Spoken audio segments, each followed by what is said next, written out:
Hello friends, नमस्कार। मैं सुनील कुमार। आज अपन बात करेंगे एक छोटे से महत्वपूर्ण बिंदु की बात करते हैं। अधिगम वक्र तो आप सबने पढ़ा है। आज अपन बात करेंगे अधिगम वक्र में जो स्फुरण है, स्पट अपन जिसे कहते हैं, वो क्या होता है। तो अधिगम वक्र किसे कहते हैं? सीखने की मात्रा को एक ग्राफ पर प्रदर्शित करना ही क्या कहलाता है? अधिगम वक्र। पहले हम अधिगम वक्र के बारे में सामान्य जानकारी ले लेते हैं, उसके बाद में अधिगम वक्र में स्फुरण क्या होता है इसकी अपन बात करते हैं। ये परीक्षा के दृष्टिकोण से एक छोटा सा बिंदु है जो काफ़ी महत्वपूर्ण है। तो अधिगम वक्र किसे कहते हैं? अधिगम वक्र अपन कह सकते हैं सीखने की मात्रा एवं गति को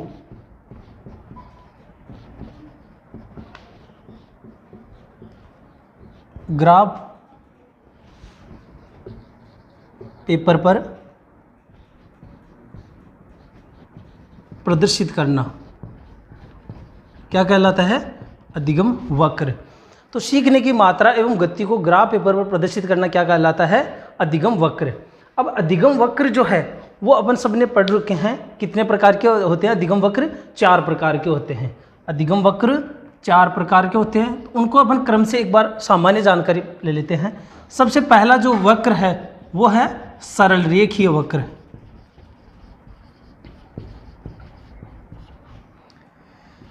सेकंड है धनात्मक, या अपन इसको कह सकते हैं नतोदर वक्र। थर्ड है ऋणात्मक या उन्नतोदर वक्र।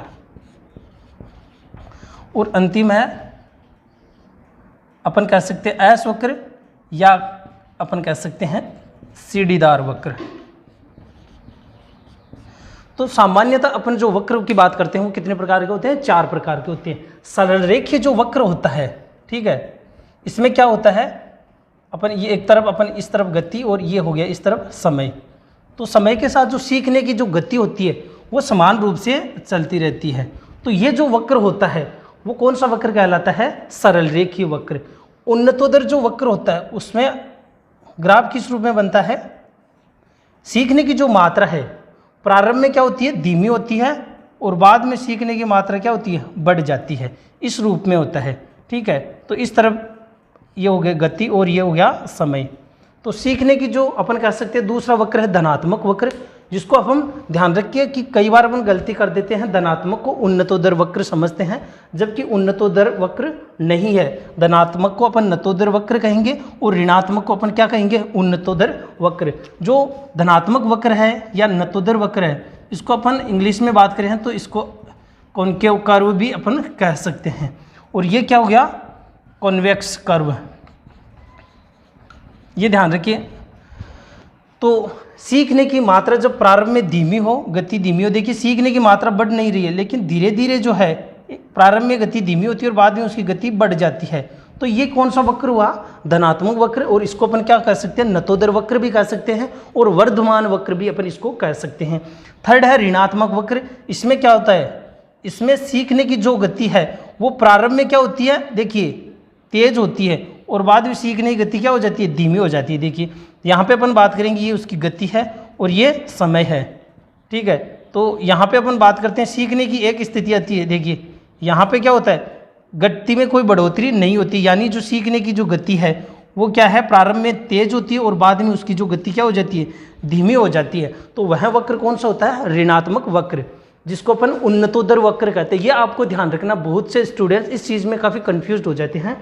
और अंतिम है सीढ़ीदार वक्र। सीढ़ीदार वक्र जो होता है वो कैसा होता है? इसमें सीखने की जो होती है कभी मान लीजिए बढ़ जाती है, कभी घट जाती है। इस रूप में उसकी सीखने का वक्र चलता है। तो ये अपन इस तरफ क्या हो जाएगी? गति, और ये हो गया समय। तो ये 4 प्रकार के वक्र है। सामान्यतः अपन बात करते हैं तो ये 4 प्रकार के वक्र हो गए। सरल रेखीय वक्र जिसमें सीखने की गति समय के अनुसार बराबर चलती रहती है, और धनात्मक जो वक्र है इसमें सीखने की गति धीमी होती है और बाद में बढ़ जाती है। और ऋणात्मक वक्र में क्या होता है? सीखने की गति प्रारंभ में तेज होती है और बाद में धीमी हो जाती है, यानी उन्नतोदर, उन्नति से कम की ओर। और ये अंतिम है सीढ़ीदार वक्र। तो ये तो हो गया अधिगम वक्र। अब बात करते हैं अधिगम वक्र में स्फुरण क्या होता है। स्फुरण का मतलब होता है एकदम से बढ़ना। स्फुरण का मतलब होता है जैसे एक लहर कह सकते हैं। तो उसमें इस अधिगम वक्र में स्फुरण की जो चर्चा की थी वो किसने की थी, केलर ने। तो अपन अब अधिगम के जो वक्र है उसमें जो स्फुरण होता है इसके बारे में अपन बात करते हैं। अधिगम वक्र में जो स्फुरण है इसकी चर्चा किसने की थी, केलर ने। अधिगम वक्र में जो स्फुरण उसकी मैंने बता दिया कि एकदम से बढ़ना। तो ये जो चारों प्रकार के वक्र है, ठीक है, कौन कौन से जो अभी अपन ने पढ़े थे, सरल रेखीय वक्र, धनात्मक वक्र, ऋणात्मक वक्र और सीढ़ीदार वक्र। इन सभी वक्रों के आधार पर उन्होंने एक इसकी जो विशेषताएं होती है वक्र की, इसके बारे में उन्होंने चर्चा की थी। उन्होंने, केलर ने जो सभी वक्र उनका विश्लेषण किया तो उन्होंने पाया कि एक प्रयास से दूसरे प्रयास में काफ़ी उतार चढ़ाव होता है। एक व्यक्ति जो होता है, ठीक है, उस पर सभी प्रकार के वक्र अप्लाइड होते हैं। एक व्यक्ति पर सभी प्रकार के वक्र अप्लाइड होते हैं और उनमें अपन बात करें एक प्रयास से दूसरे प्रयास में उनमें काफ़ी उतार चढ़ाव होता है। तो इन वक्रों के आधार पे पूर्व रूप से भविष्यवाणी नहीं की जा सकती, ठीक है। अभी अपन इसको समझेंगे।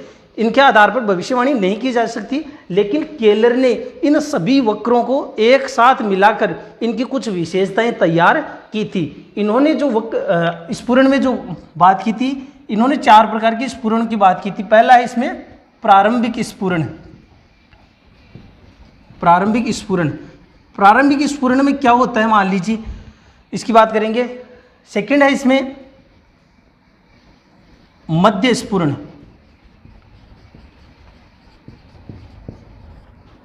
थर्ड है पठार और फोर्थ है अंतिम स्फुरण।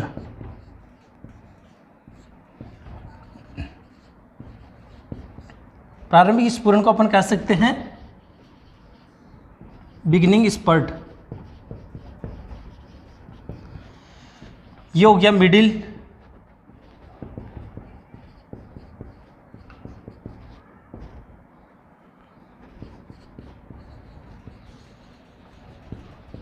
और है ये एंड स्पर्ट, इसको अपन कह सकते हैं।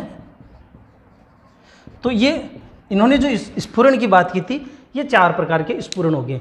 यानी जब व्यक्ति है कोई भी चीज़ सीखता है तो इन्होंने बताया कि ये जो चारों प्रकार के वक्र है उनको सम्मिलित रूप से देखा है कि सभी व्यक्ति सामान्यतः पर बात करें कोई भी कार्य करते हैं या जब सीखते हैं तो उनमें किस रूप का वक्र है वो चलता है। अपन देखते हैं इन्होंने सभी की वक्रों की विशेषताओं के आधार पर इन्होंने एक सामान्य रूप से एक विशेषताएं तैयार की थी, जिसमें इन्होंने कहा था क्या कि कोई भी व्यक्ति किसी भी पाठ को प्रारंभ में सीखता है तो उसकी अधिकतर लोगों की ये चीज़ होती है कि कोई भी नया पाठ होता है उसमें सीखने की व्यक्ति की रुचि होती है और प्रेरणा भी काफ़ी होती है, जिसके कारण उसकी सीखने की गति क्या होती है, प्रारंभ में तेज होती है। तो प्रारंभिक स्फुरण में क्या होता है, सीखने की जो गति है प्रारंभ में तेज होती है। और मध्य स्फुरण में क्या होता है, सीखने की जो गति है प्रारंभ में तेज होती है और बीच में आते आते यहाँ पे क्या होता है, ये मध्य का स्फुरण कह सकते हैं। यहाँ पे जो है सीखने की गति क्या थोड़ी धीमी हो जाती है और कई बार बढ़ भी जाती है। तो यानी यहाँ पे जो मध्य स्फुरण होता है यहाँ पे सीखने की गति में काफ़ी उतार चढ़ाव होता है। तो आपको पूछ लिया जाए कि कौन से स्फुरण में सीखने की गति में काफ़ी उतार चढ़ाव आता है, तो ये हमारे लिए काफ़ी कन्फ्यूजन की बात हो जाएगी। तो ध्यान रखना है मध्य स्फुरण होता है, इसमें सीखने की गति में काफ़ी उतार चढ़ाव होता है। जिसका कारण क्या है कि प्रारंभ में जो अभी अपन कह सकते हैं मोटिवेशन, अभिप्रेरणा होती है, रुचि होती है, वो क्या होती है धीरे धीरे कम हो जाती है। ये चीज़ सामान्यतः अपन सब देखते हैं। हम कोई भी चीज़ पढ़ रहे हैं तो प्रारंभ में पूरी एनर्जी से अपन पढ़ते हैं, लेकिन जैसे थोड़ा समय व्यतीत होता है हमारी सीखने की गति थोड़ी धीमी हो जाती है, कई बार वापस बढ़ भी जाती है। फिर बात करते हैं, एक स्थिति ऐसी आती है जहाँ पे सीखने की गति में न तो कोई उतार चढ़ाव नहीं होता, यानी वो जो है एक रेखा के रूप में ही आगे बढ़ता रहता है। यानी ना तो वो उसकी जो गति ना तो बढ़ती है ना ही घटती है, वो एक पड़ी रेखा के रूप में आगे बढ़ता रहता है, जिसको अपन क्या कहते हैं, पठार। जिसको क्या कहते हैं अपन, पठार। और एक अंतिम स्थिति होती है जहाँ पर क्या होता है, जब अपन को लगता है कि हमारे अभ्यास अब पूर्ण होने वाला है, अभ्यास जब पूर्ण होने वाला होता है या अपन को लगता है कि अब बिल्कुल अंतिम समय है, तो वैसी स्थिति में हम क्या है वापस पूर्ण शारीरिक ऊर्जा के साथ उस कार्य को करने लग जाते हैं। तो अंतिम स्फुरण होता है उसको अपन कह सकते हैं शारीरिक स्फुरण भी, जहाँ पे वापस सीखने की जो गति है वो बढ़ जाती है। इसको अपन एक वक्र के रूप में इसको क्लियर करते हैं। जो प्रारंभिक स्फुरण होता है, देखिए इसमें सभी जो चारों जो अपन कह सकते हैं वक्र है, जो चारों जो स्फुरण है उसकी बात यहाँ पे हो जाएगी।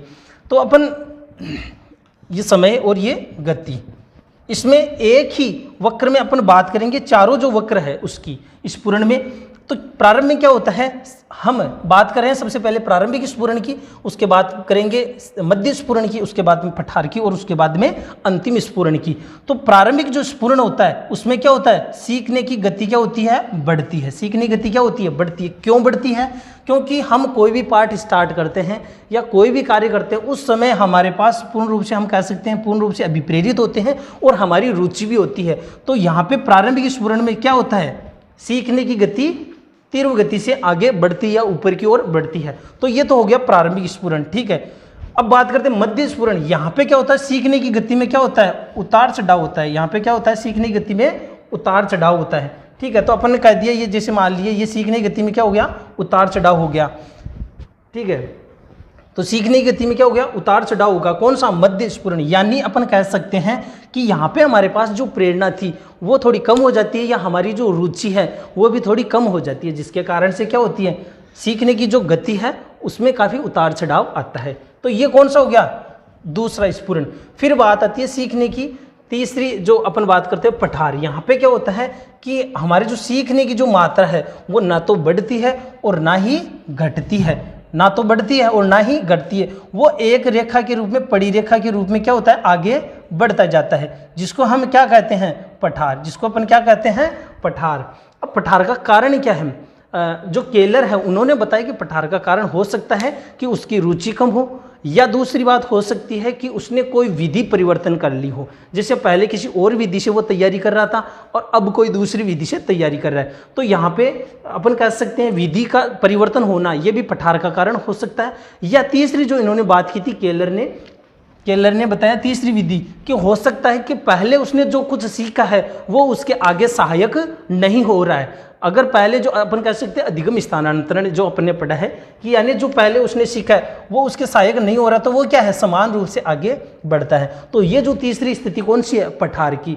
और अंतिम जो स्फुरण है जिसमें क्या होता है कि व्यक्ति को लगता है कि अब हमारे अभ्यास का जो समय है वो पूर्ण होने वाला है या खत्म होने वाला है, तो व्यक्ति क्या होता है फिर अपनी शारीरिक सीमा यानी अपनी पूर्ण ऊर्जा के साथ फिर वो वापस उस कार्य को करने लग जाता है, जिसमें अब केलर ने बताया कि व्यक्ति की जो सामान्य रूप से सीखने की जो गति है वो वापस क्या बढ़ जाती है। देखिए सीखने की जो गति है वो वापस क्या हो जाती है, बढ़ जाती है।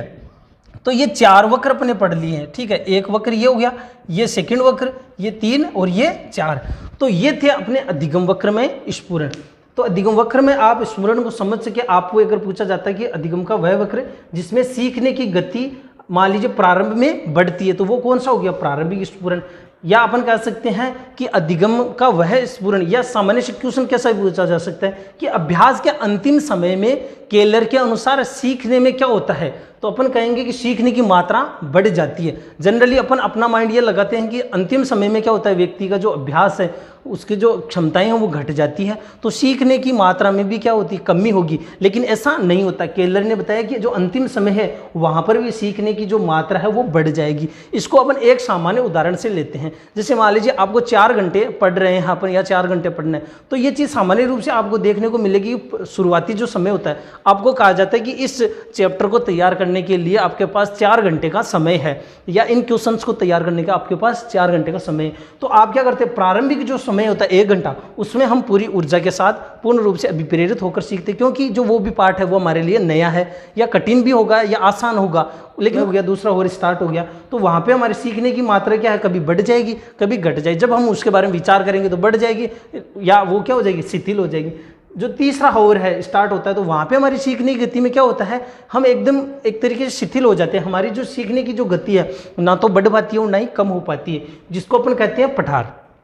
और जब आपको लगता है कि अब हमारे पास 1 घंटे का समय बचा है, कोई भी परीक्षा देते हैं या कोई भी चीज़ है, वहाँ पे हम पूर्ण रूप से वापस अभिप्रेरित हो जाते हैं। वो स्थिति जो प्रारंभ में थी वो यहाँ पे आ जाती है। वही चीज़ फिजिकल अपन कोई भी, मान लीजिए कोई दौड़ करता है, 4 राउंड करने होते हैं, तो पहला राउंड जो होता है क्या होता है, उसमें काफ़ी तेज़ गति से दौड़ते हैं। सेकंड राउंड में क्या होता है, कभी स्पीड बढ़ जाती है, कभी घट जाती है।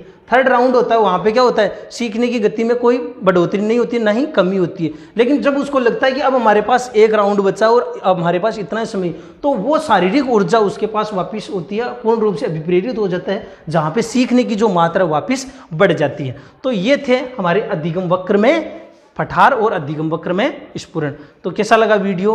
आप ज़्यादा से ज़्यादा लाइक, कमेंट और सब्सक्राइब करना ना भूलें। धन्यवाद।